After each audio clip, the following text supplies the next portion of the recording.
Bismillahirrahmanirrahim. Subhanallah, tabarakallah, alhamdulillah. Alhamdulillah, semua alhamdulillah, segala puji bagi Allah. Ini adalah raudhah, taman-taman syurga yang Nabi sebut. Ma baina baiti wa mimbari raudhatan min riyadil jannah. Di antara rumahku, rumah baginda Nabi sallallahu alaihi wasallam, dan juga mimbarnya di sana, ya, adalah merupakan taman-taman syurga.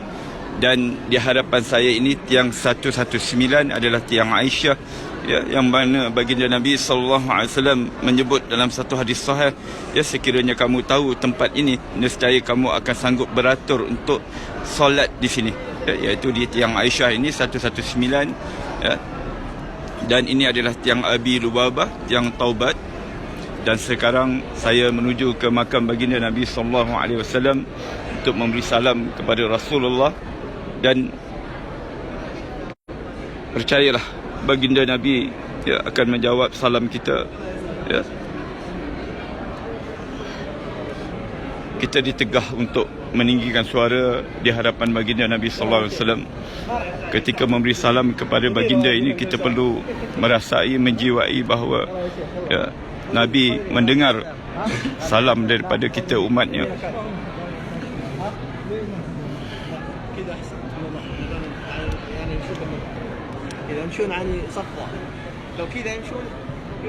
Inilah makam baginda Nabi sallallahu alaihi wasallam, manusia yang diangkatkan darajat begitu tinggi di sisi Allah, merupakan kekasih Allah. Assalamu alayka ya Rasulullah. Assalamu alayka ya Habib Allah. Assalamu alayka ya Nabi Allah. Assalamu alayka ya Rasulullah. Assalamu alayka ya Habib Allah. Assalamu alayka ya Nabi Allah.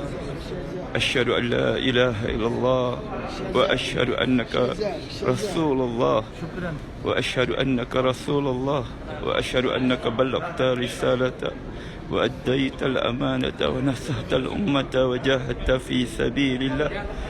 Fasalla alayka Allah salatan daimatan ila yaumiddin. Allahumma atil fadilah wa darajatan rafi'ah wa ba'athu maqamah mahmudan alladhi wa'adta innaka la tukhliful mi'ad.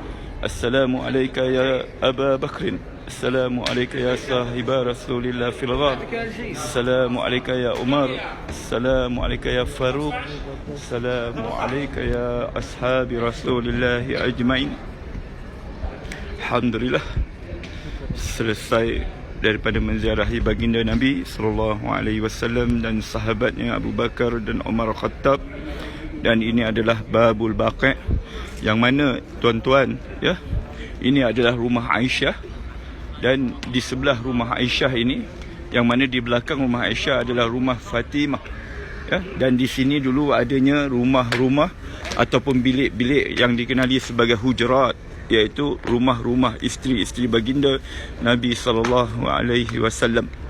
Dan di depan sana adalah perkuburan Baqi', yang mana di dalam perkuburan Baqi' itu terdapatnya makam-makam isteri-isteri Rasulullah sallallahu alaihi wasallam, anak cucu baginda Nabi, ya, sahabat-sahabat Nabi sallallahu alaihi wasallam, ada hampir lebih kurang 10,000 orang. Dan juga khalifah yang ketiga, iaitu Sayyidina Uthman, juga berada di dalam Baqi'. Ketika baginda Nabi sallallahu alaihi wasallam, Nabi hidup dulu, ya, bila Nabi berkelapangan, sebelah malamnya Nabi akan pergi ke Baqi'. Daripada rumah Nabi ini, ya, dan rumah Nabi yang lain, iaitu di sebelah-sebelahnya juga, yang dikenali sebagai hujurat. Bila Nabi ada kesempatan, maka Nabi akan berjalan sebelah malamnya ke perkuburan Baqi' untuk mendoakan keampunan untuk ahli Baqi'. Dan keuntungan bagi mereka yang meninggal dunia di bumi Madinah Al-Munawwarah ini pasti akan dikebumikan di Baqi', ya, di dalam tempoh waktu-waktu yang tertentu sebelum dipindahkan ke tempat yang lain. Dan kelebihan mereka yang meninggal di bumi Madinah ini, sebagaimana hadis sahih baginda Nabi sallallahu alaihi wasallam menyebut, man istata'a minkum ay yamut fil Madinah falyaf'al fa inni syafi'un yaumal qiyamah. sesiapa yang mampu untuk mati di Madinah ini, maka berbuatlah demikian, kerana aku memberi syafaat kepada orang yang mati di Madinah. Mereka yang mati di Madinah, tuan-tuan, adalah merupakan pilihan Allah. Mereka yang dipilih oleh Allah Subhanahu Wa Taala.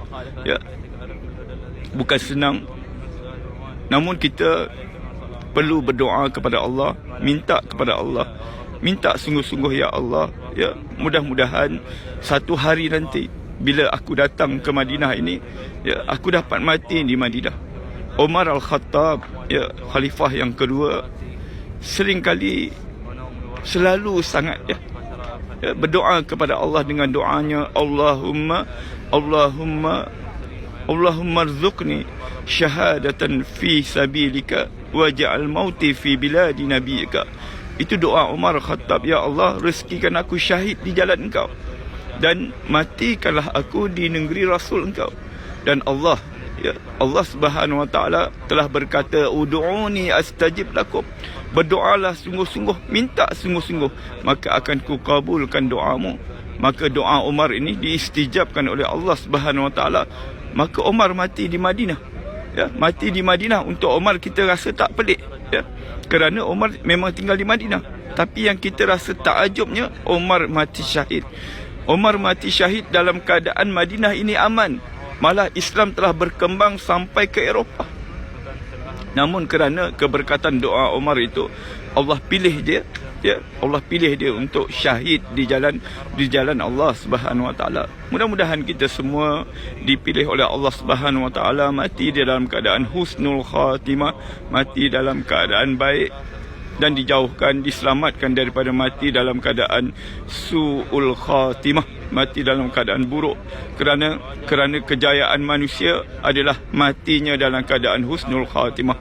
Kita hidup di dunia ini walaupun kita ni hebat, mempunyai pangkat yang besar, mempunyai kekayaan, malah kalau kita ni pun orang ibadatnya hebat, tapi kalau ditakdirkan kita ni mati dalam keadaan su'ul khatimah, kalau kita mati dalam keadaan su'ul khatimah,